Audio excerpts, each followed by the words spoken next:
So, like, it was not our plan to sail across the Pacific Ocean back home to Canada. Our plan was to go through the Panama Canal and go back up to Montreal and visit Pascal's family and friends. But we stayed where we wanted for as long as we wanted, and we ended up making lots of really good friends in lots of little tiny villages, and spent money when we wanted to spend money. And so there we were, penniless in Panama. So we had friends in Playa Hermosa, Costa Rica. We went back up there. We hung out with them for 3 months. And then they sent us off in a very good fiesta way that only the Ticos can. Fun, fun. Run, run, run, run, run, run, run away.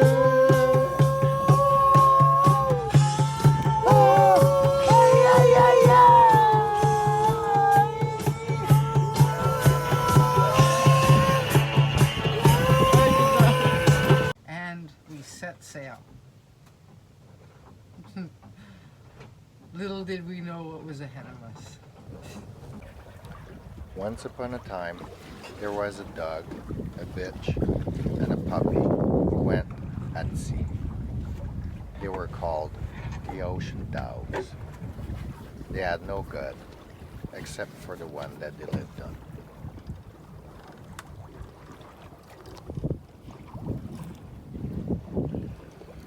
And that's a start.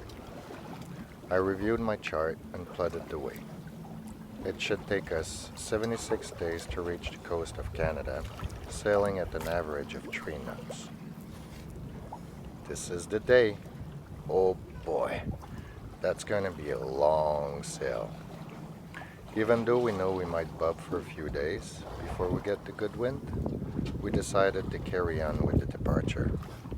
It will ease us into it and give us a chance to fix the kink as they appear.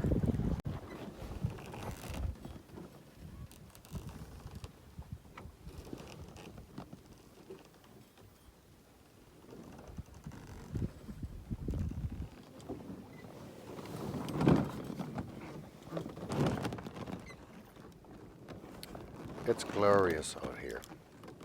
Even though we are going very slow, we have been moving the whole time so far. I have to say, there's nothing that compared to offshore sailing.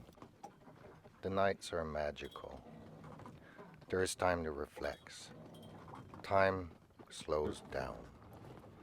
I know now I want to do this until I die. May God allow me to live as long as I can so I can do this again and again.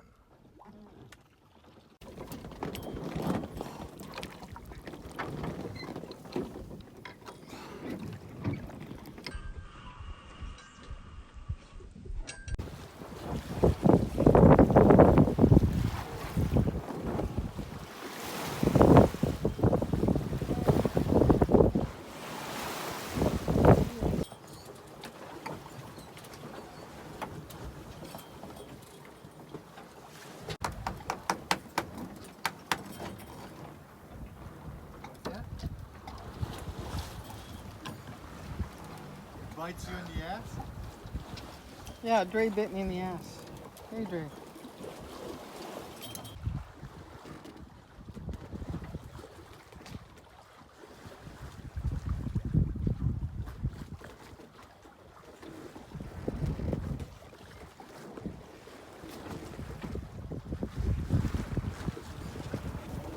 Hey, Dre.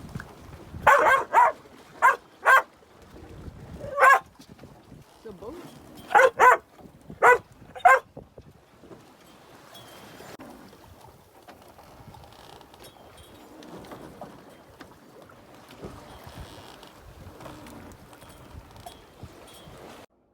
We are about 50 miles off the Clipperton Islands. This French-owned underwater volcano is 3.4 square miles. Named after the pirate John Clipperton, the islands was once a military base, but is now a site for scientific study. In fact, a helicopter full of scientists came and checked out our boat as we were passing by. The whole island is covered in seabirds, including frigates, petrels, and boobies. Yes, the boobies, named after the Spanish word bobo, which means clumsy. Both the brown and the very rare mast booby came to visit.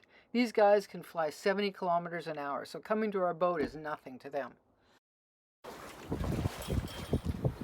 2 weeks at sea. We're about 700 miles out, and we have a pair of boobies on board. Not mine.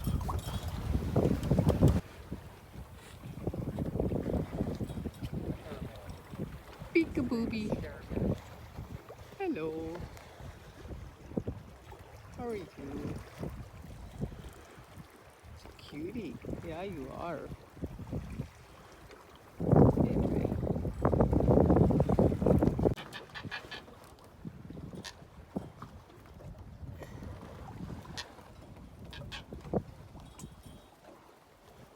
You gonna knock them off?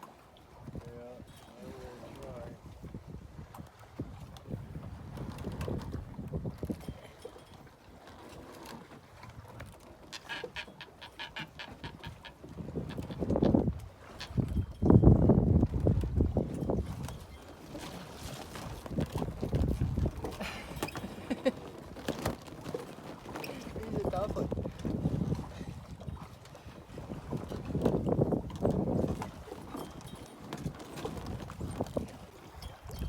There are sharks swimming with our posse at night. The posse create a glow around the boat from bioluminescence, but the shark don't.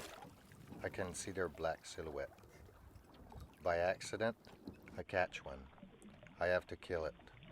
My lure is just too precious. Now I have to eat it. That's the foulest fish I have ever eaten in my whole life.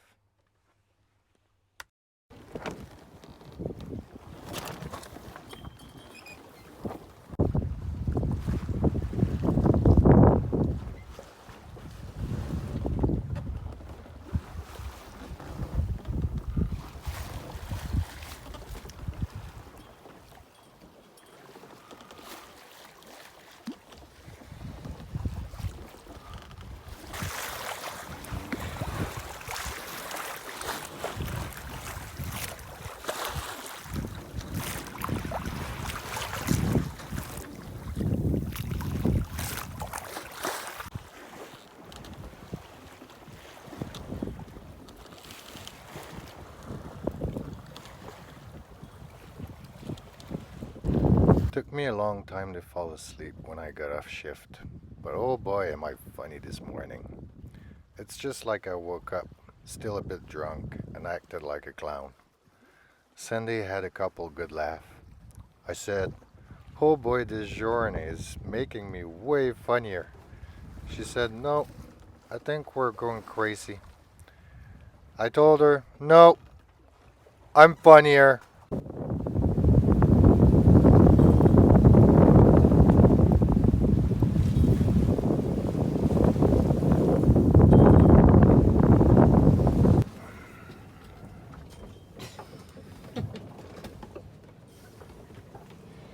We've been a month at sea And 3 days in the storm. and 3 days in a storm. And all we can do is sit in the cabin and inch our way forward to Canada as the waves slap our boat, come into the cracks, and pretty well make us completely miserable.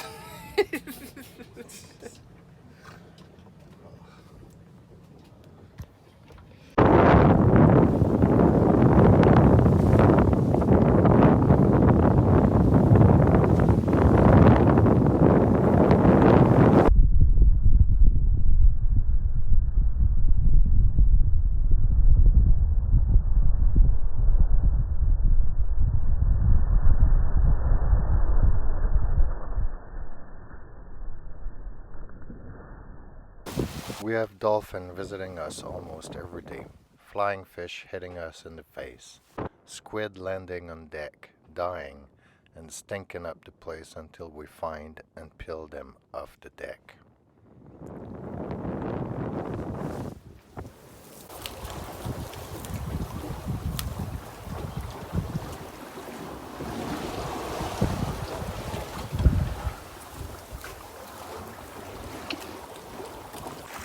A 4-foot Dorado traveled with us for 2 weeks. I named him Bruce.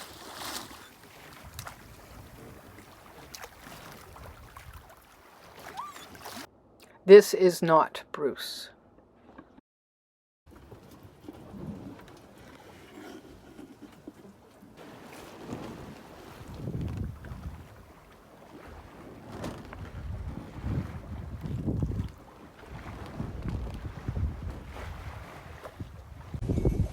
Started my shift at midnight and a tanker was on a collision course with us about 2 miles away.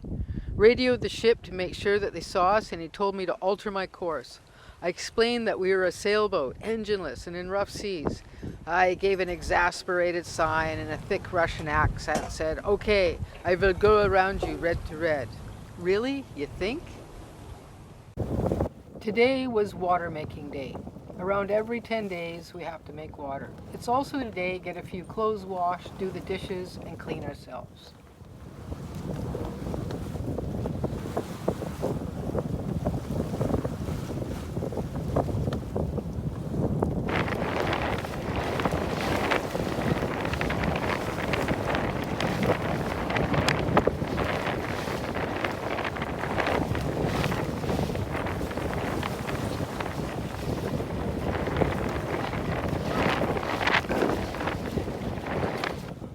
All my pants are white and crusty with salt, so to wash and rinse a pair in precious water is a real treat. Plus, we give ourselves a very chilly bird bath in the cockpit. Skin goes from gray, flaky, salty, wrinkled leather to smooth, soft silk. To go without is to really learn to appreciate things. Can a person born rich really learn true appreciation?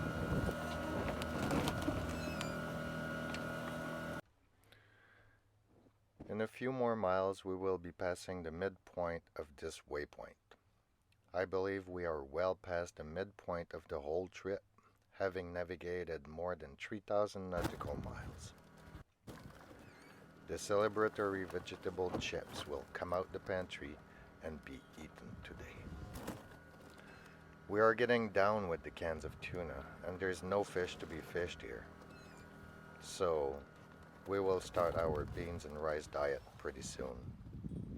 I still have a lot of popcorn.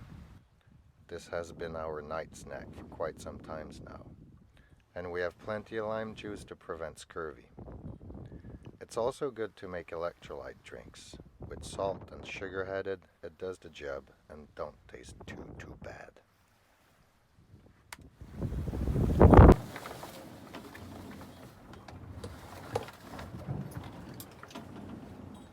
Wow. What's going on? Look at my beautiful work. Duct tape. I'm sewing.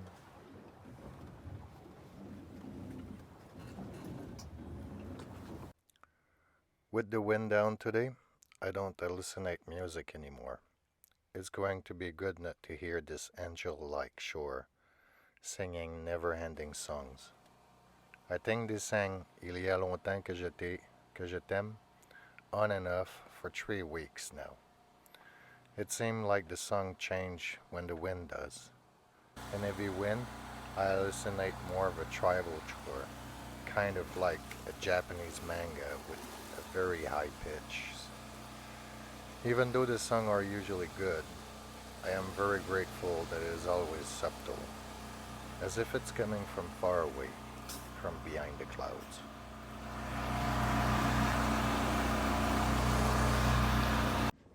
Dead Zone by Cindy. When the hours go by faster than the miles, when the flapping of the sails is louder than the waves, when the dog bites and the coffee turns black, when the garbage replaces the fish, when irritability overrides sleep, when home seems a distant dream and 6 hours on and 6 hours off. Repeat, repeat, repeat. Rice, pasta, rice, pasta. My clothes, white from salt, hang limp on the rail. Russ crawls towards me across the deck to eat my dishes, my electronics, my mind. Today was a picturesque day at sea. Sun was shining, we were eating fresh sashimi, calm seas, and time to get the chores done. Absolutely beautiful. Except for the plastic garbage floating by. Large piles of netting and death. A little posse of fish darting amongst the garbage, feasting on the growth.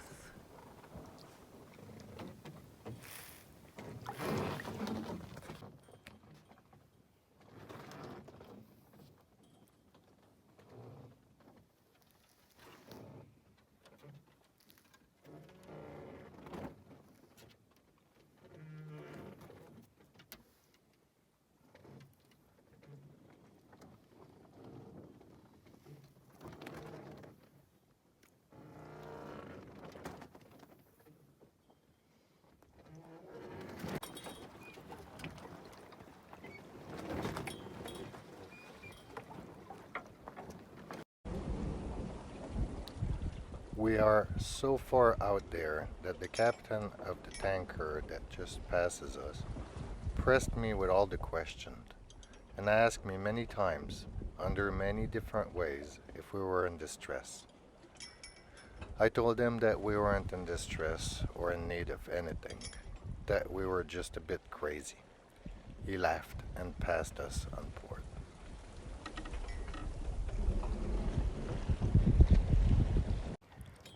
Believe it or not, life on a boat isn't all fresh sushi and sunny skies.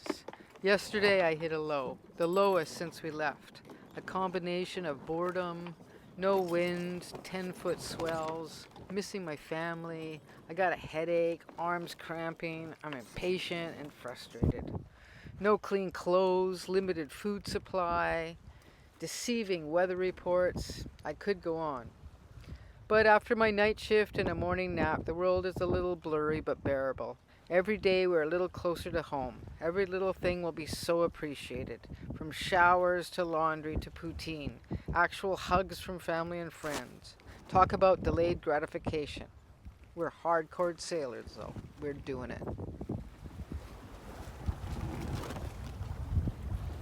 I, Captain Motherfucker, declare popcorn the winning award of best snack for the sailors.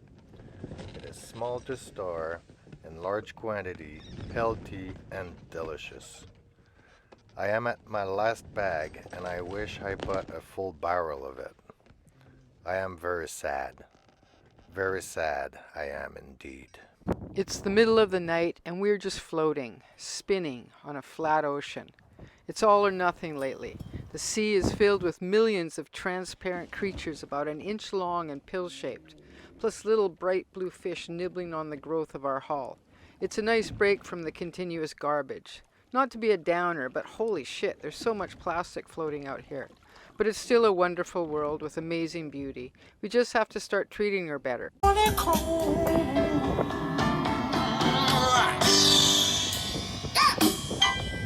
No, it's not the twilight's on me.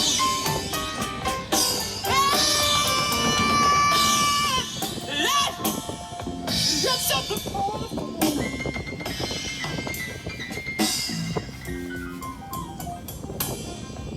Honeycomb.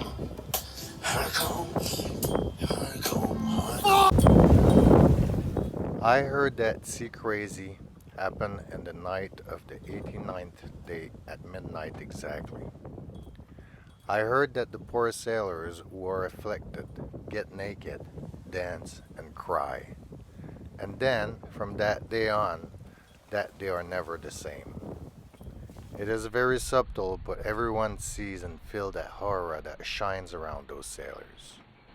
They say what they want, like wrathful Buddhas, loud and clear, and develop an unrivaled and insatiable taste for beers and spirit and woman.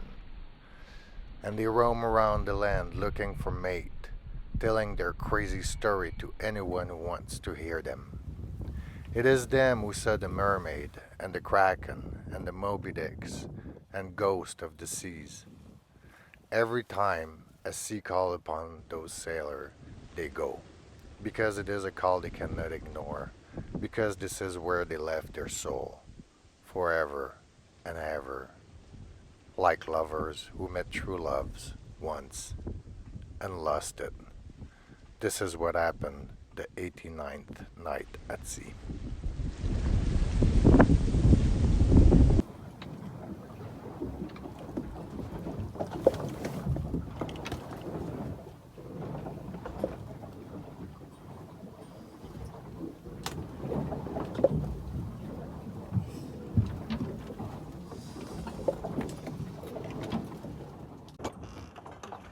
We decided to ride the storm system home. The swells are about 5 meters and wash over the boat regularly, so we have to pump up the bilge every hour or so.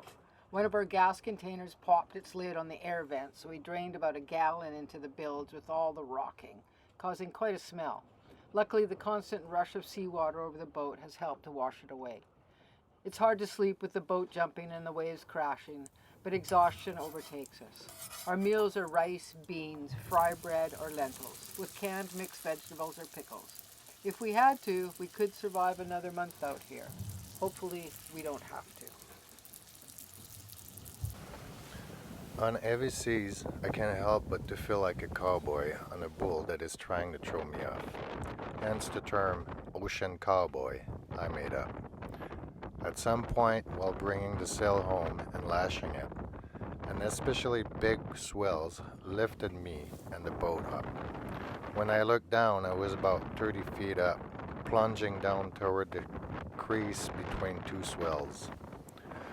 I let go of the sail and hold fast for my life, boat hand on the foresea. My legs squeeze on the spars, my feet wrap around the chain, my eyes opening wider as I'm getting closer of the cold water. As I feared, I plunge in the water with the spear all the way down to my hips, and back out I was going up the next second to finish my job. I could not help but to yelp like a cowboy and laugh. I finished the job and came back on deck with a good dose of adrenaline and a sentiment of accomplishment.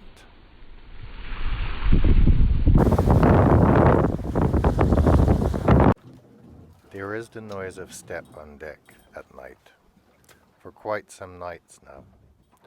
Since the fog first came, I heard it.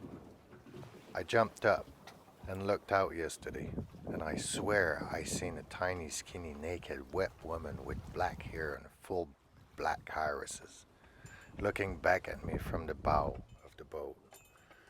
But the second after my flashlight beam got her, she jumped in the cold water. That water is freezing. The fog is still as thick as mud. I would die in a minute in this water, so cold it is. My blood became as cold as the water, my hair risen on my neck. This is the real reason why I close the hatch at night. I put a bar to make sure nothing can open it from the outside as soon as the sun is down.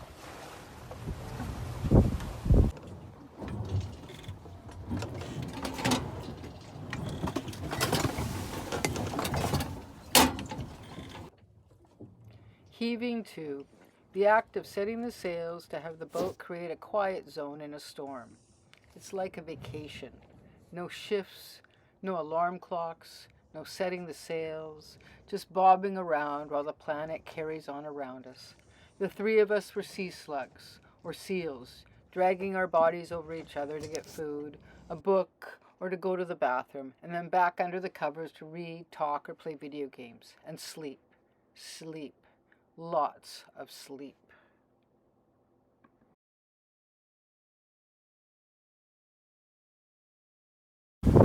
We thought we were through it, but the worst was yet to come.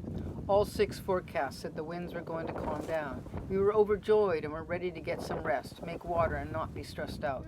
But my noon shift started with heavy 20-plus knot gusts, and the seas were still 5 meters, filling our cockpit and our bilge.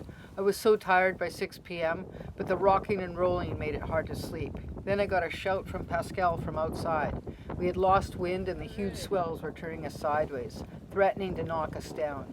We had been navigating the storm with the staysail only, and we needed the main up now to catch the lighter wind and give us control of the boat. I had the tiller and had to keep the waves directly on our stern while Pascal untied and lifted the main and center. If I let the boat stray too far, we could get a hit from a big wave and Pascal would go flying. He was all geared up with a life jacket and safety lines, but to be thrown on a big metal boat can cause a lot of damage. Did I mention it was dusk and getting darker by the minute? We're down to 1 headlamp, and I had to keep going back and forth from the compass to Pascal. Needless to say, we did the job, because we're awesome.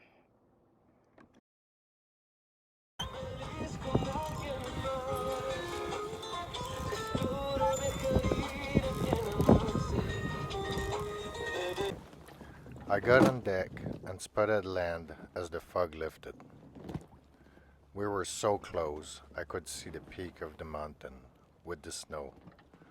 Oh, did I cry, Lando! But then the night was falling and we had to clear of the shipping lane. I had okay wind and we just cleared it by the end of my shift at midnight.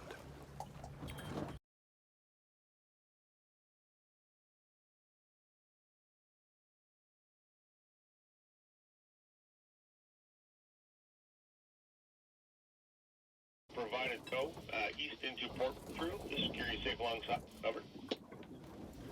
So it's gonna bring us to Port Renfrew. This channel, the 16 is quite busy. The Americans and Victoria Coast Guard review. You just keep you on this channel, and then the lifeboat will also reach you on this channel as well when they within range. Copy that, no problem, thank you. Pascal standing on A3A.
Back line? Yeah, sorry. She's on?